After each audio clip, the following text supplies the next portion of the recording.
किसी भी पदार्थ का सूक्ष्मतम कण जो है वो परमाणु होता है। परमाणु या एटम किसी भी पदार्थ का सबसे छोटा कण होता है। ये इलेक्ट्रॉन, प्रोटॉन और न्यूट्रॉन से मिलकर के बनता है।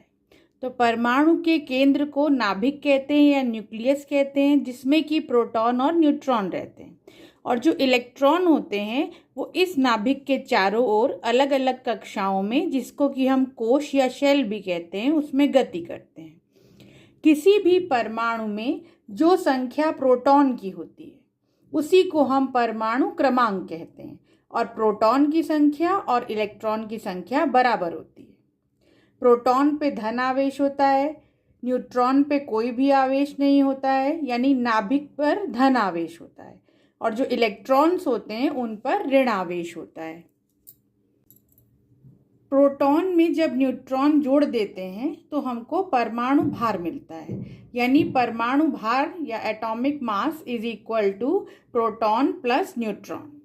तो प्रोटॉन और न्यूट्रॉन को जब हम जोड़ देंगे तो हमको क्या मिल जाएगा? परमाणु भार।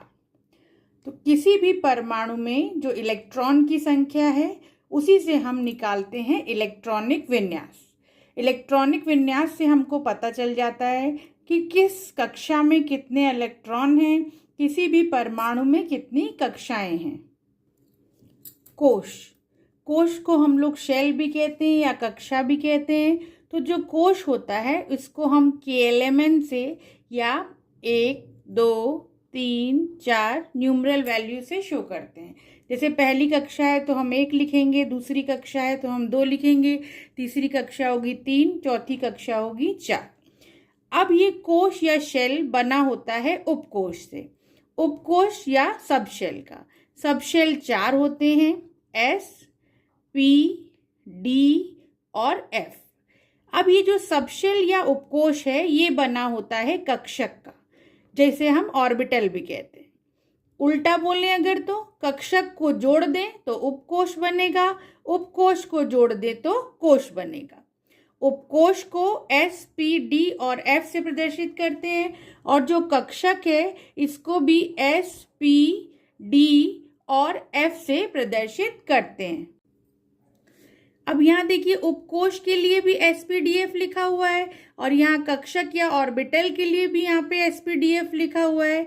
भले ही ऐसा लिखा हो, लेकिन ऑर्बिटल के लिए एक कंडीशन होती है कि कक्षक कोई भी हो, ऑर्बिटल कोई भी हो, अधिकतम इलेक्ट्रॉन उसमें 2 ही मिलता है। S में भी 2 मिलेगा, P में भी 2 मिलेगा, D में भी 2 मिलेगा और F में भी 2 ही मिलेगा। लेकिन जो S उपकोश होता है उसमें 2 इलेक्ट्रॉन होते हैं, P उपकोश में 6 इलेक्ट्रॉन होते हैं, D उपकोश में 10 इलेक्ट्रॉन होते हैं और F उपकोश में 14 इलेक्ट्रॉन होते हैं। जैसे कि मैंने बताया कि 2 इलेक्ट्रॉन रहते हैं एक ऑर्बिटल में, एक कक्षक में, यानी 2 इलेक्ट्रॉन रहते हैं एक S ऑर्बिटल में, और S उपकोश में भी 2 ही इलेक्ट्रॉन लिखा हुआ है, यानी S उपकोश को बनाने में एक S ऑर्बिटल लगता है। P को बनाने में 3 P ऑर्बिटल लगते हैं, D उपकोश को बनाने में 5 D ऑर्बिटल लगते हैं, और F उपकोश को बनाने में 7 F ऑर्बिटल लगते हैं। जैसे कि मैंने आपको बताया कि उपकोश को या सबशेल को हम जोड़ दें तो कोश या शेल या कक्षा हमको मिलेगी। तो जो पहली कक्षा होती है उसको बनने में सिर्फ S उपकोश ही प्रयोग में आता है, यानी S उपकोश में इलेक्ट्रॉन कितने हैं? 2, यानी पहली कक्षा में अधिकतम इलेक्ट्रॉन कितने हो जाएंगे? 2 हो जाएंगे। जो दूसरी कक्षा होती है वो बनती है S और P उपकोश के मिलने से। तो S के 2 इलेक्ट्रॉन और P के 6 इलेक्ट्रॉन, तो दूसरी कक्षा में अधिकतम इलेक्ट्रॉन कितने हो जाएंगे? 8। इसी तरीके से तीसरी कक्षा का निर्माण S से, P से और D से होता है। तो S के 2, P के 6 और D के 10, कुल कितने हो गए? 18। तो तीसरी कक्षा में अधिकतम इलेक्ट्रॉन कितने हो जाएंगे? 18। चौथी कक्षा का निर्माण S plus P plus D plus F से होता है। तो 2 में 6 जोड़ेंगे, 6 में 10 और 10 में 14, तो कुल हो जाएगा 32, यानी चौथी कक्षा में अधिकतम कितने इलेक्ट्रॉन हो जाएंगे? 32। ऐसे ही 5वीं, 6ठी और 7वीं में भी होगा।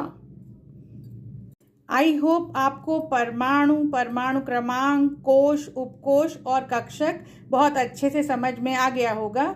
अगर आपको वीडियो पसंद आए तो मेरे चैनल को लाइक करिए, सब्सक्राइब करिए। आज के लिए इतना ही।